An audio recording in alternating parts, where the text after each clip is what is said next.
আসসালামু আলাইকুম রহমতুল্লাহি ওয়া বারাকাতুহু। আশা করছি সকলে ভালো আছেন। আল্লাহ পাক রব্বুল আলামিনের বারকাহে দোয়া যেন আল্লাহ পাক সকলকে ভালো রাখে, সুস্থ রাখে, সকলের কারোবারে আল্লাহ পাক যেন বরকত দান করে। যে আজকে আমি বলবো একটা খুবই জরুরি কথা। দেখুন, আজকে মুসলমানের মধ্যে অনেকে আছি কোরআন এখনো অনেকে আমরা শিখতে পারিনি, যে কোরআন এখনো অনেকে আমরা শিখতে পারিনি। কিন্তু আজকে আমি বলবো, যিনারা এখনো পর্যন্ত কোরআন জানেন না, এখনো সময় আছে। মানুষের শিক্ষার শেষ নাই, মরণ পর্যন্ত সবাই মানুষ শিক্ষা করতে পারে, শিক্ষার মধ্যে কোনো লজ্জা নাই।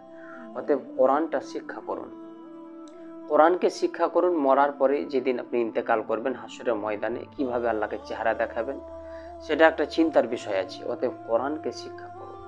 বলা হয়েছে প্রতিদিন ফজরের নামাজের পরে কন্টিনিউ যখন আপনি কোরআনুল করিমকে তিলাওয়াত করবেন আপনার বাড়ির মধ্যে, তো আল্লাহ পাক রব্বুল আলামিন আপনার বাড়ির মধ্যে ইনশাআল্লাহ বরকত দান করবে। আপনার কারোবারে বরকত হবে, আপনার বাড়ির মধ্যে রহমত বর্ষণ হবে। অতএব কোরআন একটা জিনিস লক্ষ্য করবেন, দুনিয়াতে অনেক ধরনের কিতাব আছে, বাংলা আছে, ইংরেজি আছে, অঙ্ক আছে, এভাবে নানান কিতাব আছে।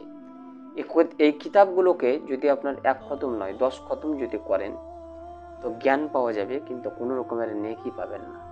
কিন্তু কোরআন এমনই একখানা কিতাব যে কোরআনুল করিমকে একটা হরফকে পড়লে পরে সুবহানাল্লাহ, আল্লাহ পাক রব্বুল আলামিন আপনার নামায় আমলে 10টি নেকি আপনার লিখে দেয়। সুবহানাল্লাহ। অতএব কোরআন শিক্ষা করুন, এখনো সময় আছে। দেখুন, হাদিসে পাকের মধ্যে এসেছে কি সুবহানাল্লাহ, হযরত আবু সাঈদ খুদরি রাদিয়াল্লাহু তাআলা তিনি বর্ণনা করেন কি আমি এক সময় ফজর বেলানে কোরআনুল করিম তেলাওয়াত করতে আছি বাড়ির মধ্যে।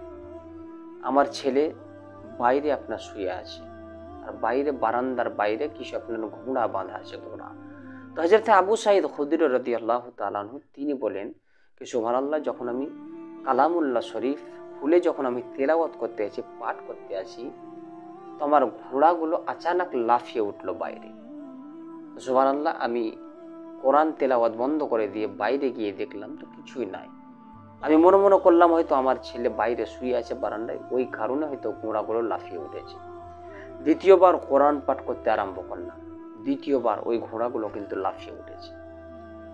কোরআন বন্ধ করলাম, দেখলাম কিছু নাই। তৃতীয়বার কোরআনুল করিম আমি তেলাওয়াত করতে আসি, সুবহানাল্লাহ, আবার সেই একই অবস্থা।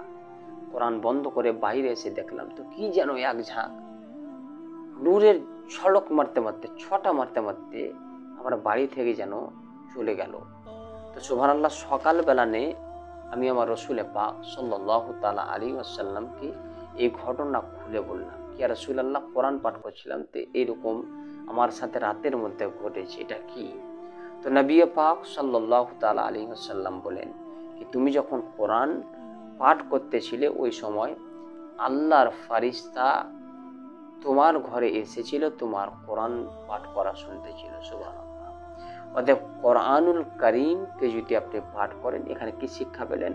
কোরআনুল করিম যখন পাঠ করবেন আপনার ঘরের মধ্যে আল্লাহর ফারিস্তারা আসবে, আল্লাহর ফারিস্তারা আপনার কোরআন পাঠ শুনতে থাকবে, আপনার ঘরের মধ্যে রহমত বর্ষণ হবে, বরকত বর্ষণ হবে। অতএব বিরাদান্নে মুআজ্জাজ সামাইন, কোরআনকে শিক্ষা করুন।